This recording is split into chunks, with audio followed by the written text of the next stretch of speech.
दादा, क्या कुछ मामला है जो आप अपनी शिकायत लेकर के आए हैं, बताएं। सर, मेरा भाई लोग दोनों भाई को यहाँ बालाजी अस्पताल में 2 एजेंट ले आए थे। अब पता नहीं यहाँ ला के छोड़ दिए। मेरा दोनों भाई मतलब गुम गए थे। तो छोटा दो भाई को लाए हैं? हाँ, 2 भाई को। अच्छा। और एक भाई तो मिला है, एक भाई मिल ही नहीं रहा है। जो अच्छा। हाँ, एक भाई। तो क्या क्या समस्या थी आपके भाइयों को, क्या तकलीफ थी जो बालाजी हॉस्पिटल में भर्ती होने आए? जो मंझला वाले भाई लोकवा से रही, हाथ पैर उसका चल ही नहीं रहा है। और छोटे वाले को खुजली दांत का है, वो शिकायत है चर्म रोग का। उसको ठीक करवाऊंगा करके लाए थे। तो अभी गायब कौन है? अभी वो मेरे से छोटा वाले जो है, सबसे छोटा वाले को तो ले गए हैं। मिला खोजते खोजते में उसको मिला है, लेकिन वो जो उससे बड़ा वाला है वो नहीं मिल रहा है। सबसे बड़ा वाला नहीं मिल रहा? सब हमारा सबसे बड़ा मेरे से छोटा वाला वो मंझला है जो नहीं मिल रहा है। वो तो अभी जो है आप शिकायत को लेके कहाँ कहाँ गए हैं? अभी मुख्यमंत्री के पास गए थे विज्ञापन देने, राज्यपाल के पास गए थे। अपना वो थाने में रिपोर्ट कब लिखाएं? 11 तारीख शुदा की जो 11 तारीख आप कब दिए? 11 तारीख के लिखा है सर। 11 तारीख को दिए जी। तो अभी तक के थाने ने क्या कार्रवाई की? तो वो बोले थे कि ठीक है भाई, देखते हैं, खोजेंगे, ढूंढेंगे ऐसे करके, लेकिन अभी तक के कोई नहीं कर रहे हैं, कुछ नहीं कर। हमें ये जानकारी मिली है कि आपने अस्पताल प्रशासन को ये लिख करके दे दिए हैं कि वो अपने मन से गया है मरीज। ना वो क्या है सर, वो मेरा नाती था। मैं तो नहीं था। और वो क्या लिखवाया क्या नहीं, नाती जो है उसी को पता है। आप अपना नाम बताएं। रामपत मरकाम है सर। क्या अस्पताल प्रशासन को आपने क्या लिख करके दिया? सर, मैंने तो उनको कुछ लिख करके नहीं दिया है जी। तो ऐसा मुझे सूचना मिला है कि आपने लिख करके दे दिया है कि वो अपने से निकल गया है। नहीं, अपने से तो नहीं निकला सर। वो क्या है, क्या शक लग रहा है आपको कि आपका जो चाचा है या बड़े पिताजी हैं, दादाजी हैं, मेरे दादाजी हैं जी, तो वो किस प्रकार से निकले? सर ये तो पता नहीं सर। वो जब 10 कदम चलने लायक ही नहीं है, लकवाग्रस्त है, पेशेंट्स है। उसका एक हाथ और एक पैर पैरालाइज है। तो कहाँ से, और वो भी 4थे माले में वो एडमिट था। तो कब एडमिट करवाए उनको? 23 को यहाँ पे लाए एजेंट, जो श्री बालाजी का एजेंट है। तारीख को, अगले महीने के 23 तारीख। हाँ, 23 तारीख को लाए एजेंट पूरन ठाकुर एवं संजय सोनवानी के द्वारा यहाँ लाया गया। अच्छा इलाज होता है करके, ठीक है। और वो 23 को लाए, 24 को एडमिट किया और 25 को मेरे को फ़ोन कॉल से सूचना किए कि आपके दादाजी कहीं चले गए हैं। तो मैं बोला वो ऐसे कैसे कहीं जा सकते हैं, लकवाग्रस्त पेशेंट है तो कहाँ जा सकता है, 4थे माले से वो उतर ही नहीं सकता। तो शाम 5 बजे से गायब है बोले। मैं बोला अगर 1 घंटा भी होता है तो वो हॉस्पिटल से निकल नहीं पाता, तो आप क्या कर रहे थे, उसको ढूंढना चाहिए।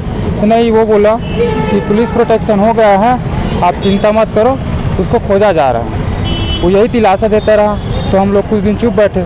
जब अपने मन में संतुष्टि नहीं हुई तो हम लोग यहाँ आए, पतासाजी किए, बालाजी हॉस्पिटल गए, वहाँ पूछे तो वो बोले कि राम भरोसे मरकाम नाम का कोई व्यक्ति एडमिट हुआ ही नहीं है, जबकि हमारे पास उसका एडमिट कार्ड है। तो हम बोले, फिर उसके बाद हमको यही बोलते हुए पल्ला झाड़ दिए। हम लोग चले गए, फिर थाना में जाकर रिपोर्ट किए 11 तारीख को। 11 तारीख को इसलिए रिपोर्ट किए कि हम लोग को वो जो एजेंट है वो झांसे में रखा कि पुलिस प्रोटेक्शन द्वारा उसकी जांच की जा रही है, खोजबीन की जा रही है करके। जब अपने मन में हमको सहन नहीं हुआ तो हम लोग आए, तो यहाँ देखा कि कुछ नहीं हुआ। तो हम लोग अपने स्तर में ढूंढना चालू किए। शंका समाधान के लिए जो अभी जो अस्पताल प्रशासन है जी, उससे आप लोग क्या मांग रख रहे हैं और पुलिस प्रशासन से क्या सहयोग चाह रहे हैं? देखो सर, बात यह है कि अब वहाँ से आए तो हॉस्पिटल में एडमिट हुए तो उसका पूरा जिम्मा तो अस्पताल प्रबंधन को जाता है ना। तो उनकी लापरवाही के चलते सब हुआ है। कितनी तारीख को गायब हुए हैं? 25 तारीख को गायब हुए। आज लगभग 21 दिन हो रहा है सर। 21 दिन से लापता है जी। तो मैं ये चाहता हूँ सर कि उनके खिलाफ़ और वो एजेंटों के खिलाफ़ ठोस कार्रवाई और प्रशासन से चाहता हूँ कि ठोस कदम उठाए। इसके लिए आप अभी कहाँ कहाँ गुहार लगाए? सर, इसके लिए हम लोग गए थे, CM ऑफिस गए थे, राज्यपाल ऑफिस गए थे, और यहाँ महापौर से भी नगर निगम आए थे मिलने के लिए, स्वास्थ्य विभाग भी गए थे।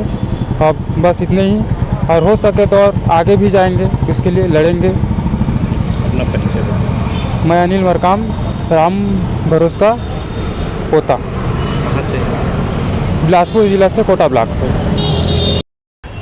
अभी ये सामाजिक स्तर पे ये मामले को आप उठाने जा रहे हैं, तो किस प्रकार से समाज का इस मामले में सहयोग रहेगा और किस प्रकार की कार्रवाई आप लोग चाह रहे हैं? सामाजिक मामले में ये है भैया कि कुछ दिन पहले भाई लोग ने हमसे संपर्क किया कि हम इस क्षेत्र से हैं और हमारे रायपुर में हमारे साथ देने वाला इस विषय में कोई नहीं है, ना इनके पास रहने का जगह है, ना कहीं उठने बैठने का जगह है। तो इसको हमने अपने सामाजिक रूप में अपने पास रखे हुए हैं। और साथ साथ ये हमको जब उस केस के बारे में बताया, केस में ये था कि 2 एजेंटों द्वारा, और ये एजेंटों वाला ये अभी का नहीं है भैया, हर मेरे ख्याल से तो हर हॉस्पिटल में चल रहा है ये।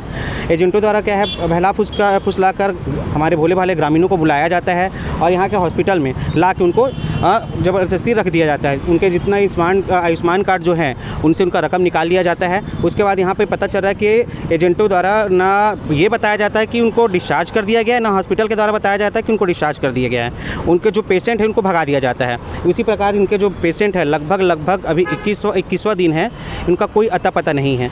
हम लोग ने अभी फिर मिल के इनके साथ 11 तारीख को मोआ थाना में रिपोर्ट दर्ज करवाए हैं, वहाँ भी 11 तारीख को दर्ज करवाएं, लेकिन अभी तक मोआ थाना द्वारा भी ना कोई हमको कोई सूचना दी गई है, ना कोई जानकारी नहीं दी गई है। हम अपने स्तर पे जितने हमारे लोग हैं, सामाजिक लोग हैं, हम अपने स्तर में उनको ढूंढ रहे हैं जगह जगह जा के, लेकिन ना पुलिस प्रशासन और ना क्या बोलते हैं आपका जो बालाजी हॉस्पिटल प्रशासन है। बालाजी प्रशासन ये कहने को जब वहाँ पे हम गए तो बोलते हैं कि यहाँ पे इस बंदे का नाम का कोई बंदा एडमिट ही नहीं हुआ है, जबकि हमारे पास ये उनका स्लिप एडमिशन कार्ड है हमारे पास कि उनके नाम से ये व्यक्ति एडमिट हुआ है। लेकिन उनका कहना है साफ पल्ला झाड़ने किस नाम से व्यक्ति है ही नहीं। वो लकवाग्रस्त पीड़ित व्यक्ति था, वो उसको बोला जा रहा है कि 4थे माले में एडमिट किया गया था, तो 4थे माले से उतर कैसे गया? अगर 4थे माले से उतरा भी है तो वहाँ इतने सारे CCTV कैमरे हैं जिसमें वो दिख सकते हैं कि कहाँ से आ रहे हैं और कहाँ आ रहे हैं, लेकिन उनके द्वारा अभी तक कोई भी कार्रवाई नहीं की गई है। और हम समाज के साथ साथ ये भी चाहते हैं कि, और जल्द से जल्द ये भी चाह रहे हैं कि ये कुछ ना कुछ कार्रवाई करें, नहीं तो समाज उग्र होकर अपने हिसाब से हॉस्पिटल प्रबंधन में और पुलिस प्रशासन के नाम से विरोध करेगी। तो आप किस प्रकार की जो इनका जो गुमशुदगी की बात आ रही है सामने, तो क्या शंका जाहिर कर रहे हैं? शंका हम ये जाहिर कर रहे हैं भैया कि बात एक व्यक्ति का नहीं है, बात वहाँ हमको ये लग रहा है कि गांव से भोले भाले ग्रामीणों को लाया जाता है, वहाँ एडमिट किया जाता है और उनका जो स्मार्ट कार्ड को यूज करके इनको हटा दिया जाता है। अब हमको तो ये शंका है कि वो हॉस्पिटल के अंदर ही हैं कि बाहर है, हमको जानकारी ये सिर्फ बालाजी हॉस्पिटल ही खुद दे सकती है। कोई अप्रिय घटना ये भी हो सकता है, अप्रिय घटना भी हो सकती है, क्योंकि हॉस्पिटल अपनी तरफ से कोई बयान देने से बच रहा है और साफ साफ ये बोल दे रहा है कि यहाँ पे वो एडमिट हुआ ही नहीं है, जबकि हमारे पास प्रूफ है कि वहाँ एडमिट भी हुआ है। और जो उनके जो एजेंट है, उनके एजेंट के द्वारा हमारे फ़ोन से बात हुआ तो भी बोला कि वहीं पे ला के रखा हूँ। प्लस 8 लोग जो और आए थे, 9 लोग और जाते थे, उस 9 लोग में उनके जो भाई थे, एक और छोटे भाई, वो भी बताएं कि इनको मेरे साथ ही एडमिट किया गया था। जो अब इतने प्रूफ होते हुए कैसे बोल सकते हैं कि यहाँ पे एडमिट नहीं हुए हैं?